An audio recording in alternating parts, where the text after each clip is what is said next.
राधे राधे दोस्तों, भजनों की माला में आपका स्वागत है। मैं आज आपको कार्तिक की कहानी सुनाने जा रही हूँ। एक जाट था, उसके 7 बेटे थे। उसने अपनी छोटी बहू से कहा कि मैं कार्तिक नहाऊंगा, तो छोटी बहू ने कहा कि नहा लो। वह सवेरे उठती तो ससुर को धोती और लोटा दे देती। ससुर नहाकर आते तो धोती सुखाने को बहू ले लेती। उस धोती में से हीरे मोती झड़ते थे। एक दिन जेठानी के बच्चे घर आए तो उन्होंने देखा कि बाबा की धोती में से तो हीरे मोती झड़ते हैं। उन्होंने घर जाकर अपनी माँ से कहा कि बाबा नहाकर आते हैं तो उनकी धोती में से हीरे मोती झड़ते हैं।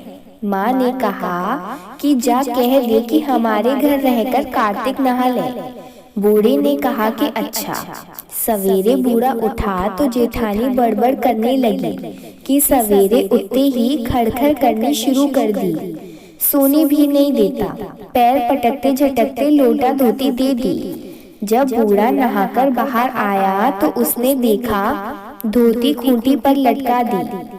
वहां बच्चे फिसलकर गिरने लगे तो जेठानी ने कहा कि बूढ़ा तो बड़ा दोगला है, उसके वहां तो धोती में हीरे मोती भरकर लाता था और यहाँ सारे में पानी पानी बच्चे भी गिर पड़े। इस बूढ़े कोकले से कह दी कि जा वहीं पर नहा ले, और उसकी लकड़ी धोती लोटा फेंक दिया।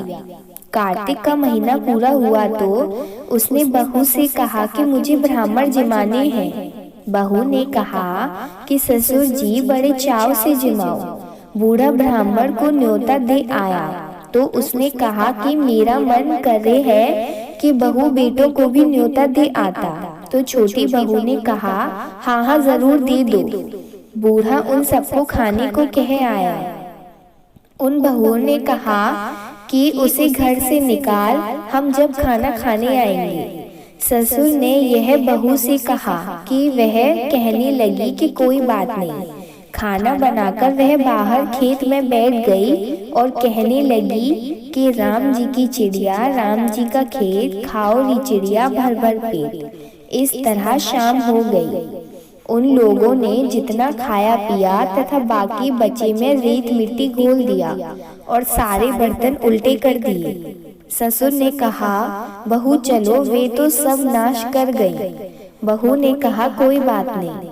उसने जाकर देखा तो जैसा वह खाना बनाकर रख गई थी वैसा ही रखा है। बूढ़े ने यह देखा, कहा बहू उन लोगों ने तो अपनी करनी में कोई कसर नहीं रखी छोड़ी। यह तो तेरी ही करनी है, जो जैसा करता है वैसा ही पाता है।